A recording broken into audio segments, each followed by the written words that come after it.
the fall of 1933, John Andrew Rice and a half dozen ex-Rollins professors set out into the unknown. Spurned by their previous employers, sick and tired of the American higher education system, they took to the wilderness, setting up camp in the North Carolina Blue Ridge Mountains. There, they did what any ragtag ensemble of renegade college professors would do. They built a school. They attempted to build a new kind of educational facility, one that cared not about classicism and canonized texts and memorization, but about the well-rounded formation of the student. They called the place Black Mountain College.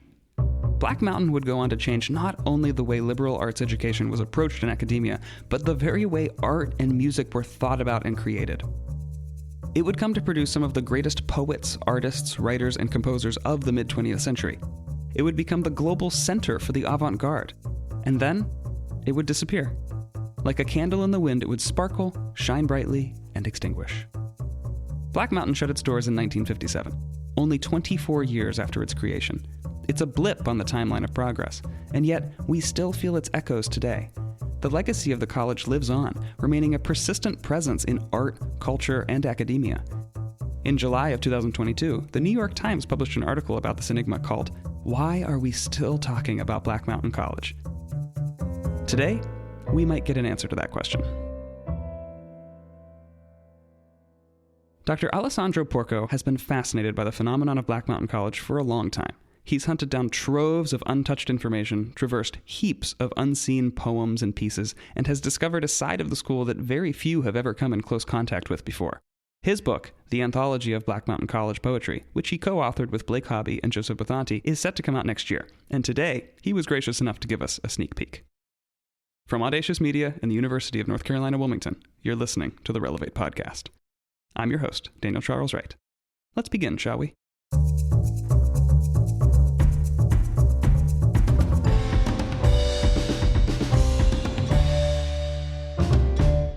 Dr. Porco, thank you for coming on the show.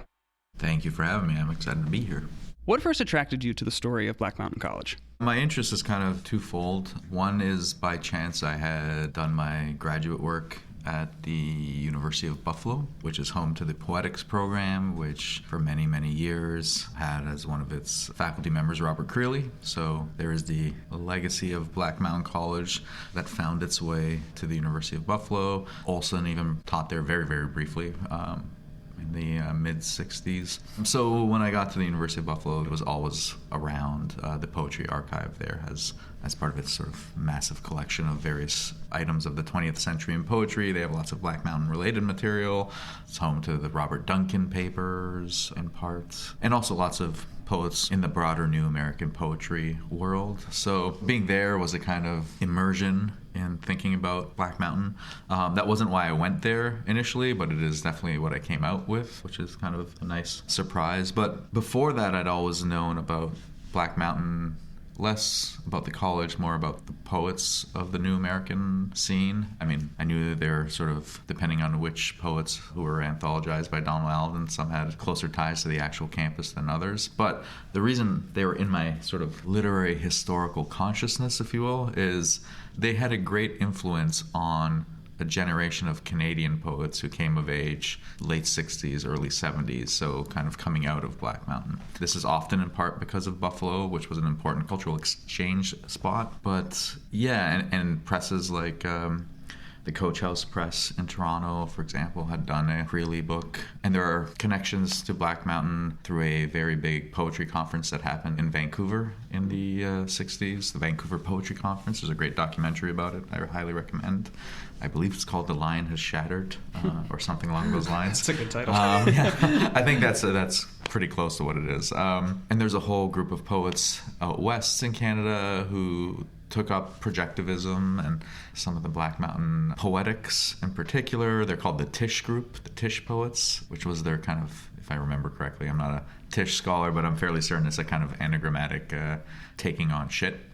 Yes. They were just college kids having fun. I mean, quite literally, they were college kids having fun, right?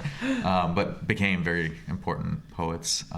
Toronto, Vancouver, Montreal, there were these kind of different pockets of Canadian poets. So when I went to college and started getting interested in poetry, both at the undergraduate and then when I did my master's, I was acutely aware that Black Mountain was always a thing that had influenced this kind of generation of Canadian poets who I liked. And so there was a kind of interesting lineage, especially writing about place, right? So they all start writing about place. So there's a great example of like Daphne Marlett, who's definitely in the Olsen sort of, she writes about, I think it's Steveston is how you pronounce it, this town out west. And so yeah, you have all these kind of interesting examples of taking projectivism and sort of thinking about how we can reimagine it. What was up until then arguably a very stodgy kind of Canadian poetry. It's like the arrival of the postmodernists in Canada. Mm-hmm. Yeah, that's one of the cool things about Black Mountain is how it affected the whole world of poetry. Like it wasn't just, for such a small little entity in the hills of Western North Carolina, for it to have affected the poetry in Vancouver and Toronto and like all over the world is really astounding. Yeah, and I mean, it's just on a fundamental level of material making of things. I mean, you had, when they did the magazine at the college, right, the Black Mountain Review, I mean, it's printed in Spain, right?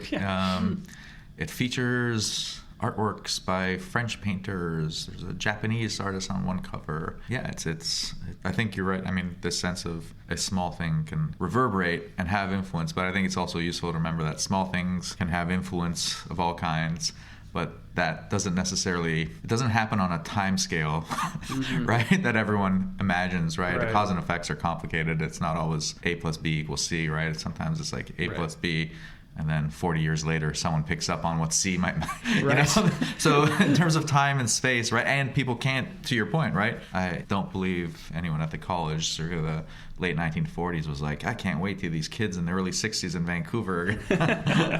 So I mean, that's a great thing about small things can't have influence, but it also just doesn't work according to a time logic that perhaps we might imagine, or space logic. Yeah. Let's talk about the school itself. How was Black Mountain College different from anything that had come before it? Well, I'll answer that first as different from what was actually around at the time, right? It was, if we wanted to move away from, in some of the scholarship, Black Mountain's set up against the great books model at the University of Chicago. I think the guy's name was Robert Hutchinson. I would have to double check that, but there was a great books program. But that sense of learning, all right, so MC Richards, for example, teaches for a year at the University of Chicago and then just realizes she has no interest in that kind of institution. Now, to be clear, when she gets to Black Mountain, she realizes there are all kinds of different problems. Sure. Right, so this isn't like a grass is greener thing. Like, she's acutely aware that there were different problems that then manifest at a place like Black Mountain. So it's a set against that one kind of model. I don't know, prestige education. I don't know what you would want to call it. Yeah. But it also emerges, like, what does it come out of is partly this rise of these small liberal arts colleges across the country, and that converges with an interest in, the hands-on, crafts-oriented emergence in the U.S. at the time. So I think it's the convergence of that sets it off from what came before. And after the Second World War, anyway, I mean, populations at universities are going to explode at big major schools. And Black Mountain has a little blip post-war with the GI Bill, et cetera. But the student body at Black Mountain College was, they started out with, 20-something students, basically? It was a very small tiny student body. So their explosion really only went up to, a couple hundred kids, or students? Yes, right.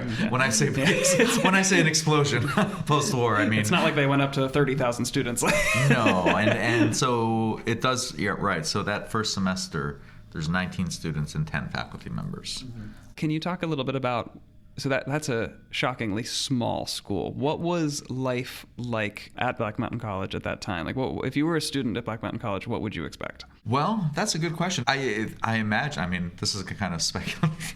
Well, there's the fact that they're all living in the same place. Right. There's a kind of intensity of day-to-day life, I imagine. But there was John Andrew Rice and his sort of organizing this new school in the mountains, and they had a very particular version of education that they wanted to advance, and then slowly became sort of over the years, we need to develop a farm, we need to have the wood shop. The library was in the main building, right? So I believe it was in the basement. Entertainment was on the sort of portico area, these kind of big columns. And they took using your hands to almost what some we would consider an extreme. Like when a student showed up, it was their responsibility to make their own desk at the workshop. Like there wasn't a desk available for them at the school. They had to make it themselves, which is pretty awesome. Like, I mean, I think that a lot of students, if they came to UNCW and UNCW made them build their own desk, they would be appalled. That's what they had to do. But it changes your relationship to your educational experience when you're sitting at the desk that you made with your own hands. Makes you feel, I feel, more invested. Yeah. And also, I mean, look, if someone asked me to make a desk, it would take a second. However, I will say, I do imagine there was something kind of, you weren't left to flail, right? There were people to help. But I mean that in a good way. It was independent work, but I also imagine there was people there to help and people guide. And slowly you build one desk and maybe you gather up the confidence to do something else, right? And the idea that work is not distinct from or separate from learning how to craft a sentence, right?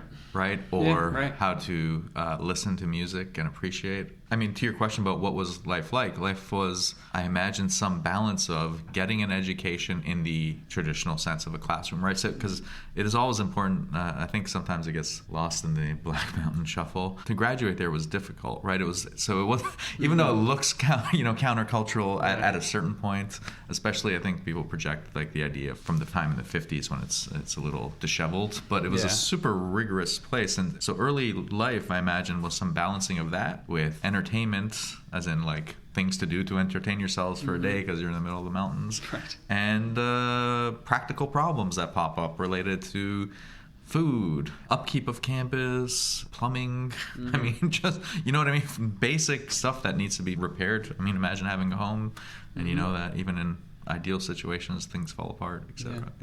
Yeah, it reminds me a lot, that approach of like, show up to the school, build your own desk, continue with your education. I know a lot of Eastern philosophy worked its way into the pedagogy of Black Mountain College, because like you can almost see a through line from build your own desk to Karate Kid, where it's like wax on, wax off, but you're actually learning karate. Like you know, build your own desk, but you're actually learning how to appreciate poetry. Yes, how to somehow. I do agree with that. I think one thing I would want people to take away, even though my particular interest is Black Mountain writers, poets, but also fiction, drama, I would always stress that the school's project initially, which is not to say, one of the funny things about saying anything about the college is I always want to qualify it and say, well, at what point in the history of the college are you making it? Yeah, because it went through a lot of phases. Yeah, but I would say for a long time initially, the concern is how to be a better person in the world, how to exist as a sensitive in both the aesthetic and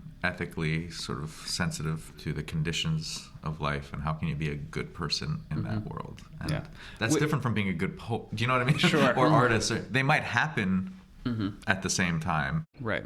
And that, I feel like that's actually sort of the answer of my initial question was, like, how was Black Mountain College different from anything that came before it? That wasn't being taught or cared about at all in higher education across America. Like, it was just the data dumping of, you know this, you need to know this, and then test or write an essay on it and then move on.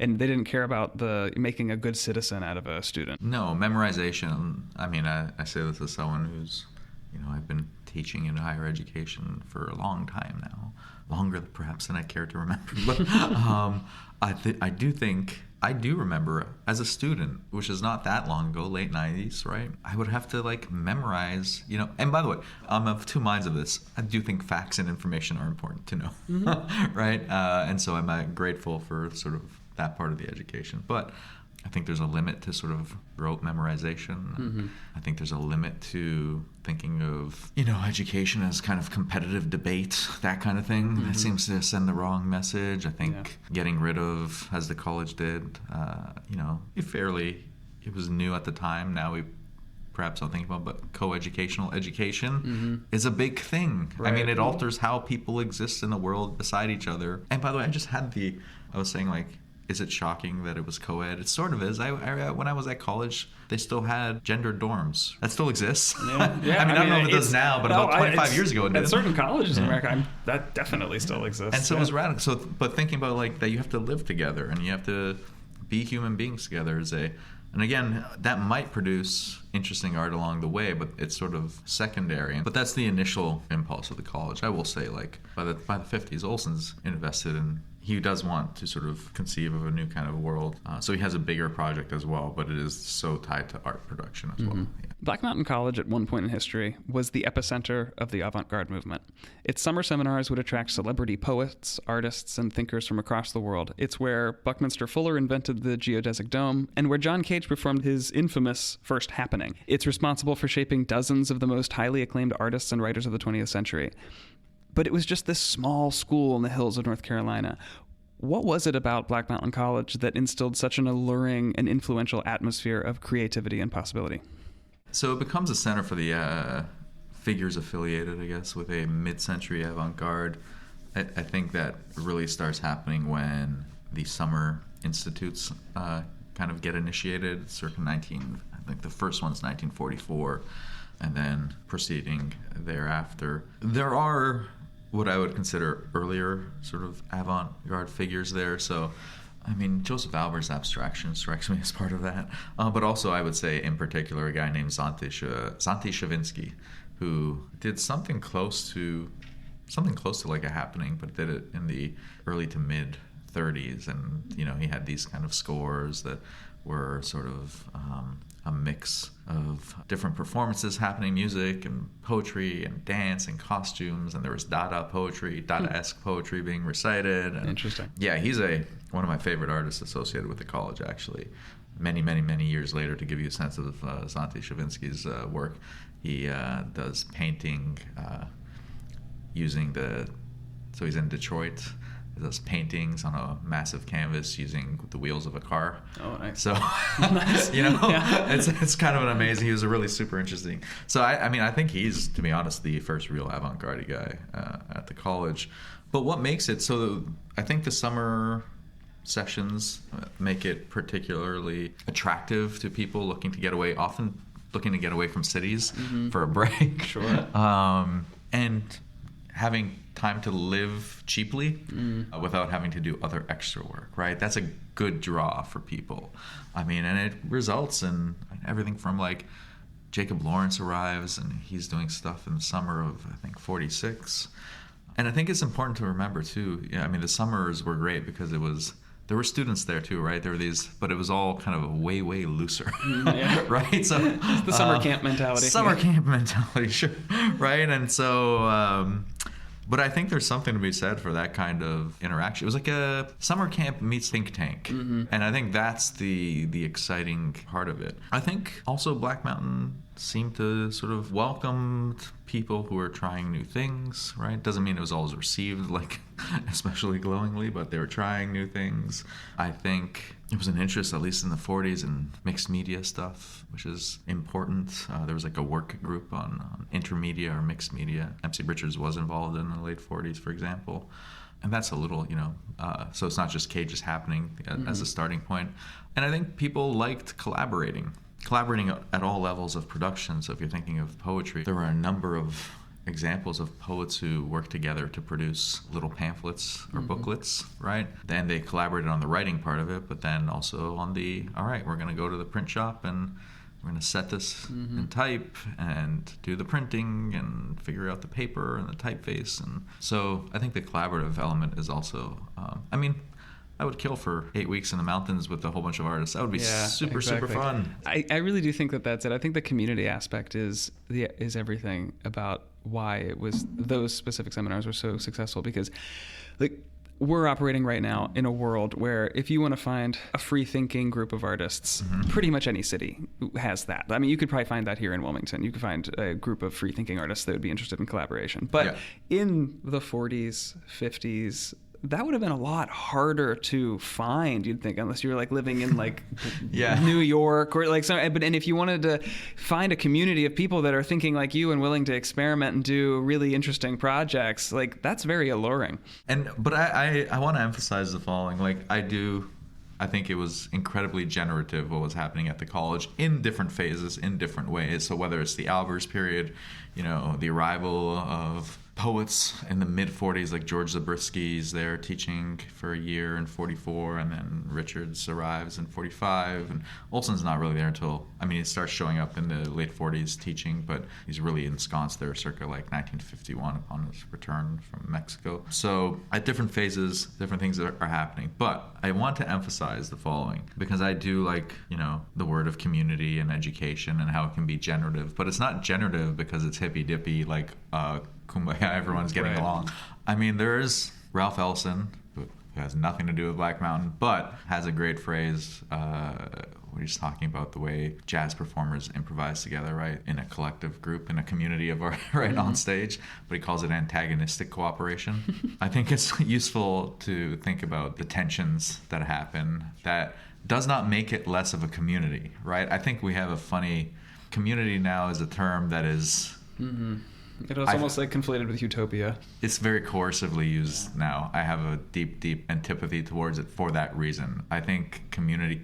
there's a famous book that came out years ago by Jean-Luc Nancy called The Inoperative Community. And he doesn't mean it in a bad way, right? That there has to be, a community has to be able to withstand or allow for and withstand its own dissensions. And I think that's important.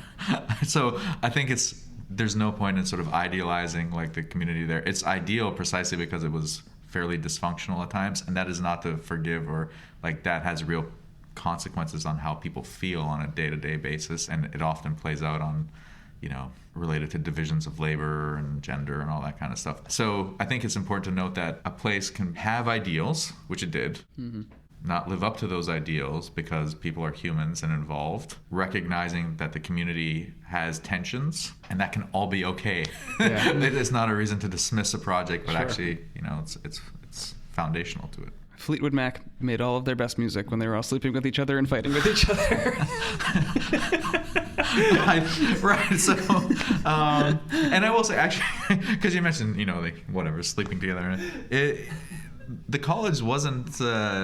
it wasn't like a free love commune. No, I think there was a vibe that it probably was, or it gets retroactively mythologized in that way, maybe. And I think... relationships happened, but it wasn't the focal point. Nobody was going there for orgies. They were there for the academia and the art. Yes, and that scholarship has talked about. There's various people who's pointed out the 50s was difficult there at times when it was kind of collapsing, right? But it's not like drugs weren't circulating on campus. Drinking happened, but minimally. You'd go to, there was a tavern nearby, I believe it was called Ma Peaks Tavern. I think what happens is people have images of the 60s counterculture that get rewritten over in their head. Scholarship has pushed back on this, but I just think sometimes the myths about places are hard to undo. Yeah, so a considerable body of research already does exist on Black Mountain College. There's lots of books, lots of anthologies. How does your anthology develop the story, the lore, the people involved further? Like, what sets your book apart? Well, so I co-edited this anthology with two fantastic folks, Blake Hobie, who was a professor at UNC Asheville for many years, and Joseph Bethanti, who is a professor at UNC Asheville, and is I'm not sure how long ago, but he was Poet Laureate of North Carolina at one point. Nice. Recently, he's in the last 2 or 3, he's definitely in that ballpark. And he's a wonderful fiction writer as well. And so we've been working with the Black Mountain College Museum up in Asheville, the Art Center and Museum, and working with folks there, especially Alice Sebrel, to put together this anthology. For many years, it's sort of long in the making, and it was spearheaded by Blake. And then Joseph and myself were brought in to help. What makes it different is, so historically speaking, Black Mountain has been associated with 10 poets who were included in the first section of Donald Allen's groundbreaking anthology from 1960, The New American Poetry. It is still, to my mind, quite a spectacular document. Right, so it wasn't just Black Mountain, but there was the first section was Black Mountain, and then there were 4 other sections in the book that are oriented around, so like the New York School of Poets, so you have like Frank O'Hara and John Ashbery and Barbara Guest, and Then there's beat-affiliated poets, and then there's poets from the San Francisco Bay Area who are not beat-related at all. So you have very important figures like Jack Spicer and Robin Blazer. And then there's a fifth category of young poets who don't fit into, they're just generationally slightly younger, right? And some of them are affiliated with the college. I just want to say the best Jack Spicer poem is "Rabbits Do Not Know What They Are." That's one of my favorite poems. I'm glad you can appreciate the Spicer. But the anthology, so the 10 poets, the quote-unquote Black Mountain poets, right? That anthology that Alan edits kind of codifies them as this group, right? So it's Olson, Creeley, Levertov, Duncan, and some become, more famous than others. And not all of the Black Mountain poets, for example, ever stepped on the campus, right? So Paul Blackburn, Denise Levertov, Larry Agner did not, and they're all the part of the collective there. They're just people who were galvanized around Olson. They're writing. So Donald Allen's Black Mountain codifies something we can think of as Black Mountain poets, but what they actually mean is people writing in and around Olson. Right. So it's kind of like projective poets, or however you want to describe it. But 10 is fairly restricted, and so even if, and I think the New American Poetry is, I can't think of a more important anthologies after World War II, but it's restricted to a version of Black Mountain that is Olson centered, which is fine and great. I mean, I agree he's a central figure and important, but it actually leaves the timeline for what constitutes Black Mountain poetry as kind of more or less after 1951. Mm-hmm.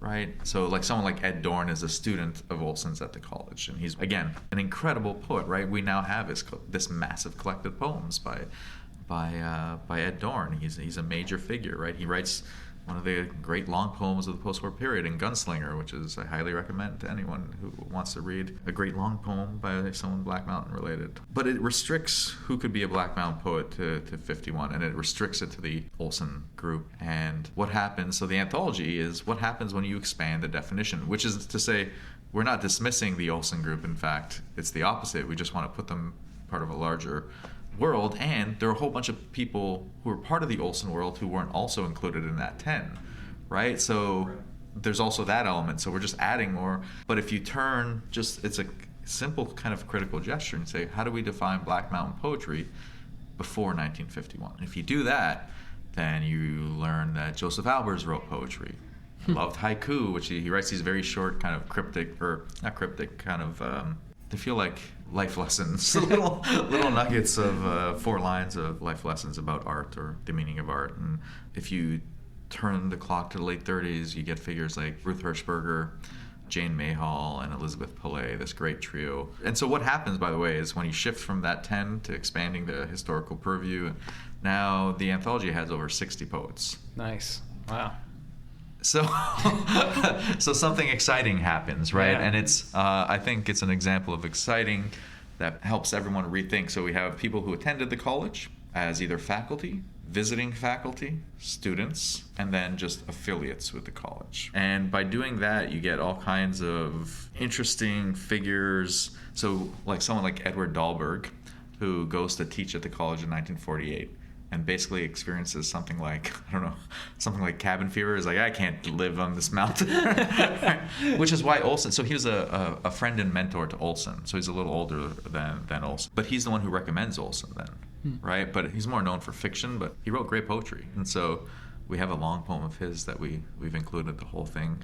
We also get someone like May Sarton, who's an excellent poet. She visited in the early 40s and did like workshops and individual workshops, and she writes a poem about her visit to the college, so we use that. That's part of it. So yeah, when you expand the perspective, and then to say nothing of all the kind of interesting students who are there.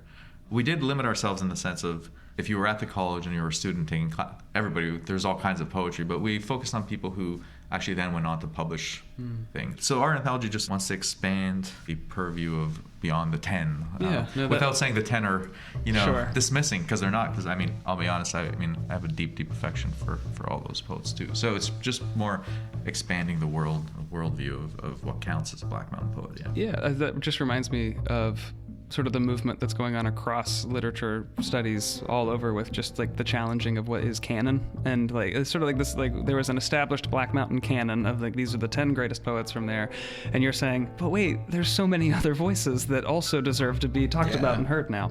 And that's great.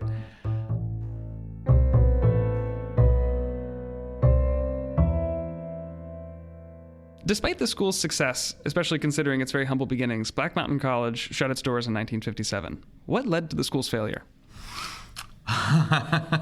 What did lead to the school's failure? I guess the jokey answer is having a poet be responsible for money. That's one of them. I would just preface before I answer, it's important to not sort of romanticize the college in the sense of like, I don't think a college closing down, that college closing down is a terrible thing. Mm-hmm. Right? I don't believe everything lasts forever. I don't think, I just think we might be having the wrong conversation, right? I think I think it was John Andrew Rice who had the line about, colleges are like tents, when they fold, they fold. That's it.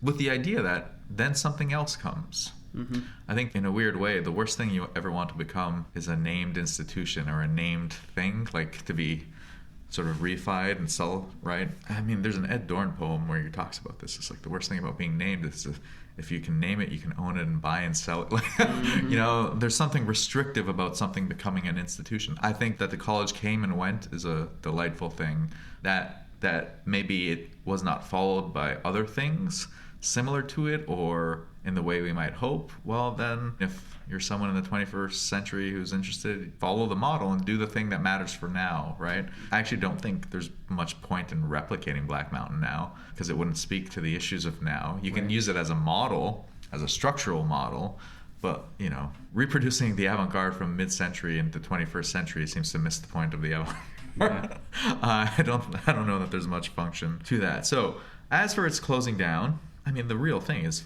finances. They just could never find financial stability, despite efforts to sort of draw in philanthropic donations. Olson tries to create a symbolic board of advisors, like a letter signed by famous people like William Carlos Williams and mm-hmm. Einstein and Carl Sauer and maybe... I can't remember who else is on it, but the idea was we need money, and they circulated like, look at all these famous people who've signed on. You can support this too. They're vouching for us, and it doesn't work. And at a certain point, there's often like in reading the various narratives of students, they would show up at Black Mountain for a couple of years and then go graduate from a different school. Mm-hmm. Right? So it was also that kind of stepping stone to some place else. That didn't always happen, but it's actually a fairly common narrative. The Black Mountain Review itself, the magazine, was created to help draw attention, to maybe inspire more people to come.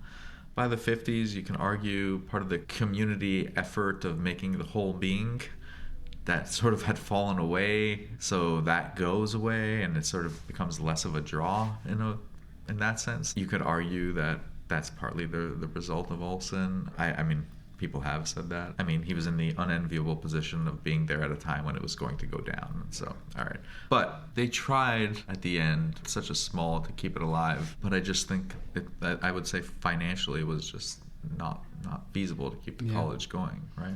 My next question had been to ask you about the philosophy of like John Andrew Rice and the other people involved in running the school and how they reacted to the school's closing, but you already covered it. And I love that they didn't see the closing of the school necessarily as a failure. Looking back on it now, it seems like a tragedy. It's like, oh, what a beautiful artistic endeavor. What a great way to run a school. It really created some quality products and people, and it's a shame that closed. But to see it as sort of a natural process, it makes more sense. The capitalism preaches us the gospel of exponential growth. Like everything, every year you should be making more money and you should have more students and you should yada, yada, yada. Everything should be bigger and better every single year.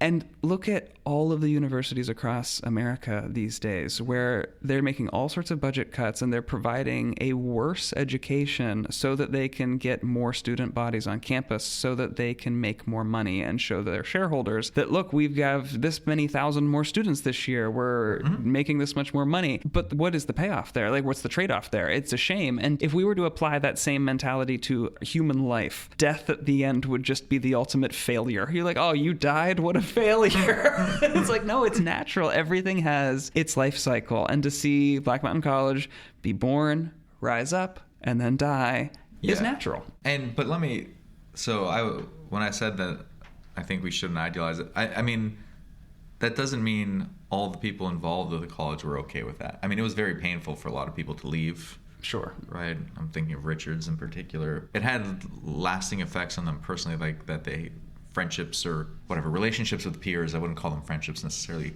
collapsed. People were hurt for all kinds of reasons as a result of debates. And I get this. I mean... And that comes with all sorts of deaths. When dad dies, sometimes the siblings fight. Yeah. And I get this as a faculty member. I mean, it is sad now. I don't know if it's a worse education. I think it's a homogenous education. You're producing... I don't know that we're producing good citizens. Actually, and I can tell you what Black Mountain definitely produced that we're not producing now here is interesting citizens. Yeah. I remember having a conversation last week with a class who just seemed uninterested. I was like, how do you get interested in things? And like, I want you to cultivate, you know what a good education is in part? It means you have something to say at a dinner party 15 years from now. Sure. Rather than being stuck sitting beside a dud. And I mean this in a general way. When you ask people what they're interested in, sometimes students, it's not clear that they have interests. And so the cultivation of citizens who are individuals but understand their relationship to a community and are interested in things. And by the way, I'm being purposely vague, as like, I don't particularly care. This was the Olson thing, like, be interested and research, go find out for yourself, as he takes the Herodotus line, right, to find out for oneself. That's to me important. That's the best thing I got from Olson, like, go find out.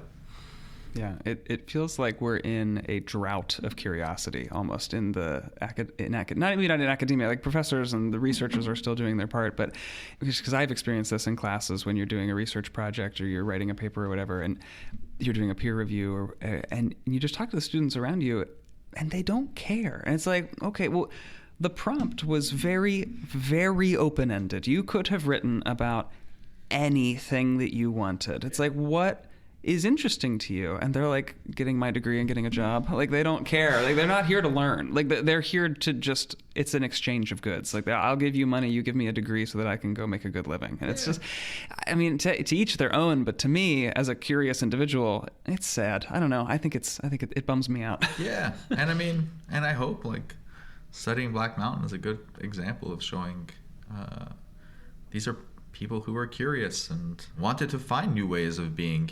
Again, this goes back to, I hear the word community, but if you want to actually see it in action, you have to actually sort of bump up against difference. Mm-hmm. Yeah. I don't think that's, again, I would say this is part of my antipathy to the word, perhaps, is that it doesn't actually often do that. In fact, I think it might be defined currently in its current usage as a cutting out of actual difference in some way. Good fences make good neighbors. Yes, I actually disagree.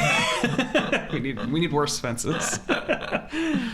After studying such radical pedagogies for so long, it seems hard to believe that you wouldn't have internalized some of Rice or Olson's techniques along the way. How has your approach to teaching changed in response to this project? Well, I guess, at least with the Olson part, I guess it depends on which student you are who's listening to me drone on about some topic. Sure. Some of it would sound like an indulgent Olson lecture. Right, yeah, because Olson's used to have late night lectures where he would stand in the middle of a room and students would sit around him and he would talk for upwards of 6 hours. Yeah. Or he would just sit with them. Yeah. Like, just be like, I'm tired, and sit down. And I mean, I do like the idea of a projective pedagogy, taking his concepts and using them as a way of thinking through. So if I arrive in a class, I have some idea of some things I'd be interested in exploring, but I should also be attuned to the moment, and the phenomenological field of the moment when teaching would have to include whoever the students are in that room and their particular interests, right? And so to do that requires knowing of students in a certain way. That has very little to do with, again, not their personality necessarily, but what are they interested in, right? And that may be tied to personality. But so I do like the idea of a kind of projective pedagogy without it being indulgent. Obviously, I'm not teaching late into the night. I'm going to sleep fairly early these days. Thank you. As someone who attends one of your classes that could go very late in the night, I'm appreciative of you sending us home. Yes, I do. I've made a concerted effort to 9:15 comes around and class is over. The biggest example is just introducing hands-on exercises into the classroom. And I will say, not in a homogenous way, meaning I've taught Black Mountain courses before, and I teach courses and all kinds of things. I try to create assignments based on whatever I feel is happening in that room at that time, right? Mm-hmm. So this semester, because students had read about Annie Albers and the making of jewelry, I had some students make jewelry. Have never done that before, but it seemed like, why not? This seems like a class that would be into that kind of thing, right? I have never had students after introducing sort of the arrival of performance in the sense of mid-century performance, the Untitled event or happening that Cage arranges, MC Richards and her interest in translating Artaud. And so thinking about performance at mid-century, which then kind of leads into the arrival via Cage in the late 50s, early 60s of what we think of as Fluxus, right? Or that kind of performance art, the happenings. So I've had students do that kind of work. But that's the first time I've done that with a class because it seemed like students were interested in this kind of work. Whereas in previous classes, I've had students do different, recite an Olson poem. Or I'm in a tricky spot because I do want to, in the spirit of Black Mountain, I have too many students to treat you all as individuals, but I'm trying my best to do so, right, in a kind of situation that makes it impossible purely based on numbers and time in a day, right? So the best I can do is always I give individualized sort of comments on student writing, which takes time, but I like doing it. But I'm in a tricky spot where I am trying to balance the creative application of things with the institutional demand from various forces that students be writing, traditional scholarship. And I don't mean that in a bad way, just as we understand scholarship. And I say this as someone who, I think they're both important. I think I'm just trying to introduce all the creative stuff into the room. And frankly, I think maybe we've done a disservice to literary studies or literary cultural studies, however you want to categorize it, by making a fetish object of the traditional essay. Mm-hmm. It's not the only way. I mean, this podcast is an example, right? There are all kinds of ways that knowing and learning happens. And also, so just to be clear, I do think knowing how to write and think in an essayistic form, it's a kind of thinking. It's a form of thinking, right? A form of thinking, not the form of thinking, right? It is a form of thinking that I do believe is useful for being a good citizen. But there are lots of ways that I can help make better young people, right? Mm-hmm. So I just want to put them all in a kind of continuum of relation rather. But it's a tricky thing. So it has informed my scholarship, but it has also made me, I hate to say, and this, by the way, I say this as this was not what I imagined when I was a younger, kind of naive person. It has made me fairly disenchanted. But I do take great comfort of being in a classroom with young people talking about Black Mountain. And I think one can balance institutional demands, even if I find them odd, and creative assignments and a kind of different kind of pedagogy, right? But also, I mean, I would imagine I'm a fairly traditional person as well in my pedagogy. There are, as you will be well aware, I will just give basic informationals, like I'll outline a lay of the land kind of thing for 30 minutes because everyone's not always on equal footing, and so it is useful to sort of give background information. Or, it's not easy reading an Olson poem. I think it probably helps to have me pick one and do it as a kind of model. It's like, here's how you might read an Olson and make sense of what's happening. Here's why there's a bracket that opens and never closes. Here's why it's spaced the way it is. Here's why it's written at this point in a kind of colloquial language versus here where he's doing a kind of reproducing like a family lore storytelling thing versus here's his encyclopedic scientific rigor of getting to the facts of things, or his documenting of what it's like to be on a fishing boat, and right, so that it helps to have a model do it, and then so in that sense I'm fairly traditional, and I guess so I'm trying to balance all the I think it's just a balance, and that's life, and that's existing in the way that society is now. You want to be able to nurture a more liberal curiosity, but at the same time you still have to exist within the way that society is. And so and by the way, so my ultimate goal with the Black Mountain course that you're in, this grad seminar, is like, I don't need you to become you. I mean, you specifically because you're here, but anyone in the class, or I don't need anyone to become a Black Mountain College scholar. I mean, that'd be completely delightful, if I'm being honest. But what I need is, it goes back to this curiosity, interest thing. I want you to look at what they did and how they engaged with specific areas. You know, Olson decides to go write his multi-100-page epic about Gloucester and do research into the place where he is from and how it is connected to the history of this country, but also to just the world, right? That from, you know, Homer and the pre-Socratics. And so I want someone to figure out, like, okay, well, here's a model of people who are interested in doing that. All right, now what am I going to go do? Mm-hmm. That, like, if something comes out of the class, it should be that. Or how am I going to go and live? And by the way, I don't say this as, I mean, it's a struggle to live. But it has made me happier to, like, go try things artistic. Like, I'm by no means a visual artist, but I make visual art. Those are two separate issues, right? One I do because it makes me feel fulfilled, and the other is just, there are real artists in the world, and I'm acutely aware of that, and I think it's delightful. But what are things you can do, you know?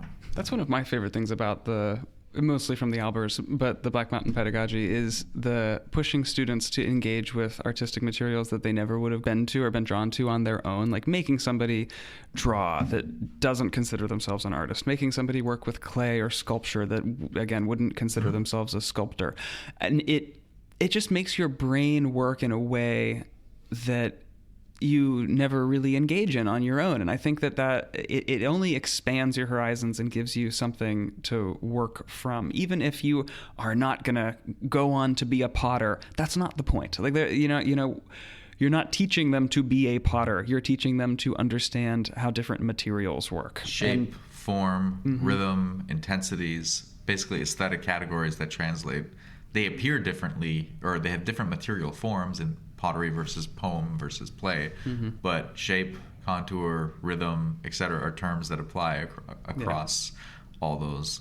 And just to give the best example, one of the reasons why Black Mountain's great is that the faculty were learning. Like, MC Richards is the quintessential version of this. Even Olson, by the way, takes dance classes. But Richards, her first book is just titled Poems. So I have an essay on this that hopefully I will finish at some point.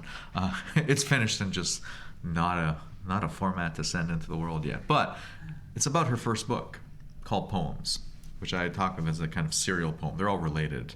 All of the poems are untitled except one, and the one that is titled is like it's oddly subtitled. It doesn't use title lettering, which I'll come to in a second, why that's important. But the idea is, like, so she writes this book and she wants to publish it, and she does at the Black Mountain, at the print shop. Okay, so she goes in. The print shop was, after World War II, it had gone dormant, and it's sort of revitalized by students who were interested and had some know-how, right? And so they get the press going again, and they're inspired because Aeneas Nin, the writer, she had visited the campus, and she visits with Richards' students, and they're like, she's like, I publish my own things, I make it myself. So that's what inspires, and so the students get the print shop going again, and Richards doesn't know how to do this, right? She wants to lead by example. So she has this book so in December of 47, she goes into the print shop, not knowing how to bind a book, print a book, lay type, nothing. And with the help of the students, she does it. And you can see her trying, experimenting, because the only typeface they had was Futura.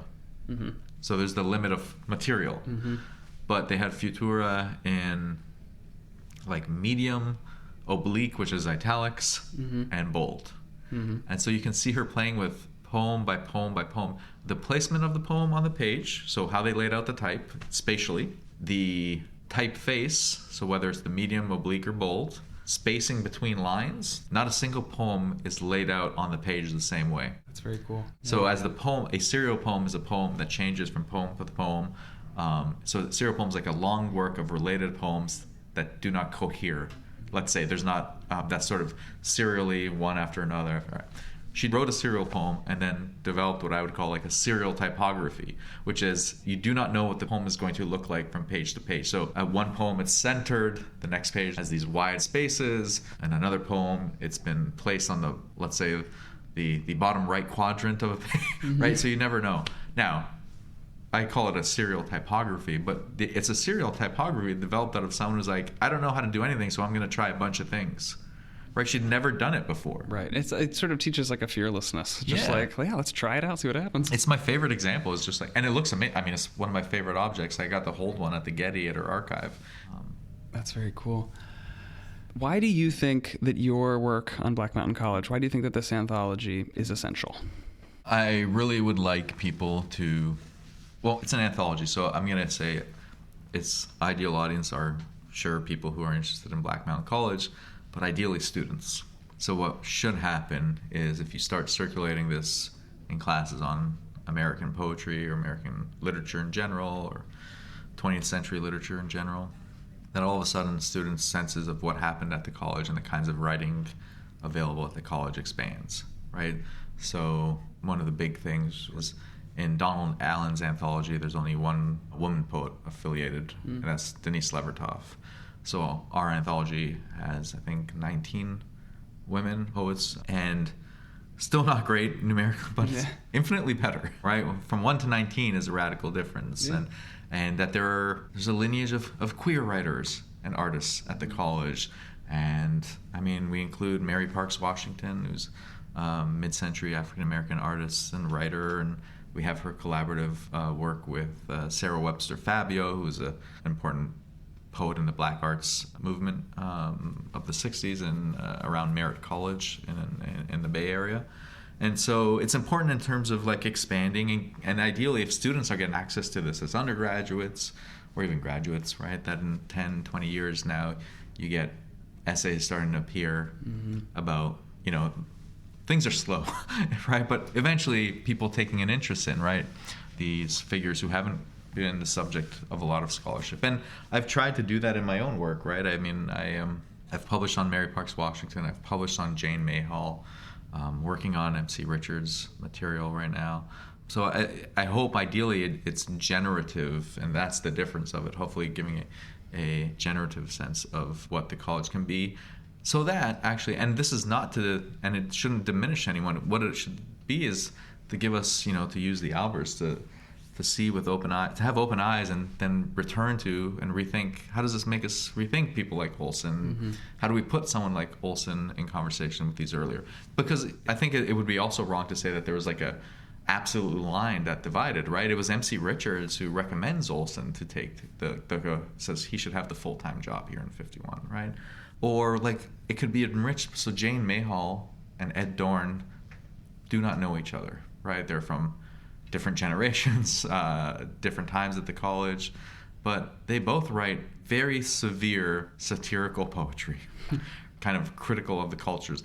It's their attitudinal disposition kind of thing that connects them. So what would it be like to now put them in conversation? I think there's a lot that can be generated by putting those kinds of people together. So I just think the anthology, we hope, is by putting all these names together that are usually separated out, or even we have a bunch of people in the anthology who are they're well known, just not for being poets. So how does that help? So we stop thinking of just everything as like discrete categories, right? Olson's line about the partitioning of reality into different fields. It's like, well, maybe this anthology is like moving beyond those partitions and putting everyone back together into a kind of history, social. So that hopefully in 40 to 60 years, Correct. Up in Vancouver, you will have totally changed the reputation of Black Mountain College. Correct. You're right. Ideally, and hopefully, you know, I would hope in 40 to 50 years, I hope someone's still talking about these poets. I think people will be, but who knows? I mean, I know enough about literary history to know that things go away shockingly, and sometimes they return, and I couldn't tell you, you know. But I do think it's still inspiring for students to read Annie Albers' thoughts on the spiritual value of jewelry, and I think it's inspiring for students to read Olson's Human Universe lecture. I mean, I think Olson's Human Universe is the most important thing I've ever read. It changed my life and how I think about the world, and there is something to, if one can conceive of, in the expansive sense of a universe that Olson is imagining, it might get us out of what can be sometimes our petty self-pitying perspectives on our own problems, and like really think big picture kind of thing, and going beyond ourselves, and projecting beyond ourselves. I think that's ideally, but it is a hard thing to do, and it's a difficult daily practice. But I do think it is perhaps possible way forward.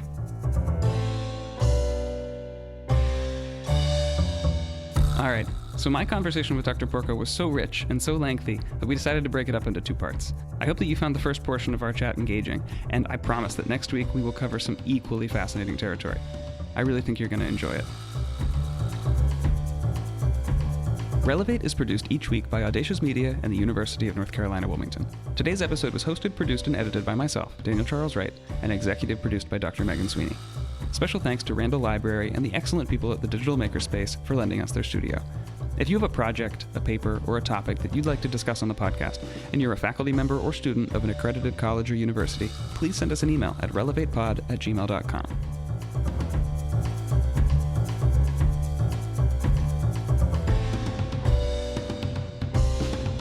Thank you for listening. We'll see you next time.